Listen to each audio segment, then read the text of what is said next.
নমস্কার বন্ধুরা, কেমন আছেন সবাই? আজ বানাবো খুবই সাবেকি পদ্ধতিতে মা ঠাকুমার হাতের একদম বাঙালি অথেন্টিক রেসিপি, যেটা আমাদের বাঙালি গৃহস্থের সবার বাড়িতে বাড়িতে তৈরি হয় এবং খুবই সাদামাটা পদ্ধতিতে। তো চলুন প্রথমেই বড়িগুলো ভেজে নিচ্ছি। কি বানাচ্ছি? কচু, আলু, মূলো, মাছের মাথা দিয়ে হালকা পাতলা রেসিপি, খুবই অল্প মশলায়। আগেকার দিনে এত পেঁয়াজ রসুনের প্রচলন ছিল না, তখন কিন্তু মা ঠাকুমারা এইভাবেই অল্প মশলায় জিরে সর্ষে দিয়ে বানাতেন। বড়িগুলোকে প্রথমে ভেজে তুলে রেখেছি। রুই মাছের মাথা আধখানা আমি ভালো করে ভেজে নিই। এটা আমি অল্প করে বানাচ্ছি, যাদের বেশি প্রয়োজন গোটা মাছের মাথা নিতে পারেন, কিন্তু আমি এখানে যেহেতু আমরা কম দুজনের জন্য বানাচ্ছি, অল্প করেই বানাচ্ছি। কেটে রাখা আলু, কচু, মূলো আমি তুলে দিলাম। তবে যদি নরম মূলো হয়, মূলোগুলো শেষের দিকে দেবেন, নইলে বেশি সেদ্ধ হয়ে যাবে। লক্ষ্য করবেন আমি কিন্তু এখানে বেশি পরিমাণে তেল ব্যবহার করছি না। এখন আলু, বেগুন, মূলোগুলোকে ওই তেলেই হালকা করে নেড়ে ভেজে নুন, জিরে গুঁড়ো, হলুদ গুঁড়ো, লঙ্কা গুঁড়ো আর 1 চামচ থেকে 1.5 চামচ সর্ষে বাটা দিয়ে একটুখানি নাড়বো। খুব বেশি নাড়বো না, নইলে তেতে হয়ে যাওয়ার ভয় থাকে। একটু নাড়াচাড়া করে হালকা একটুখানি উষ্ণ গরম জল দিয়ে দিলাম। দিয়ে পরিমাণ মতো নুন দিয়েছি, দিয়ে কিছুক্ষণ ঢেকে রেখেছিলাম।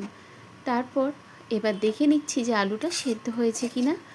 এবার সেদ্ধ হয়ে যাওয়ার পর ভেজে রাখা মাছের মুড়ো এবং ভেজে রাখা বড়িটা দিয়ে নামিয়ে নেব।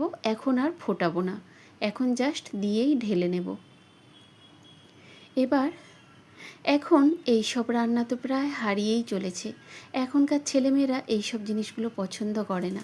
তবে আমরা এইগুলোকে স্মৃতি হিসেবে না হয় রাখি, পরের প্রজন্ম এগুলো যাতে ভালোভাবে শিখতে পারে। অল্প 1 চামচ আন্দাজ ছোট সর্ষের তেল নিয়েছি, ছোট চামচের। তাতে 5 ফোড়ন দিয়েছি, 2টো কাঁচা লঙ্কা চেরা দিয়েছি আর একটা মিডিয়াম সাইজের টমেটো কেটে দিয়েছি। আমি টমেটোর দানা এবং মাঝখানের অংশটা বাদ দিয়ে দিই। তো দেখুন, এবার একটু নুন দিয়ে ভালো করে টমেটোগুলোকে গলা গলা করে নেড়ে ভেজে নেব।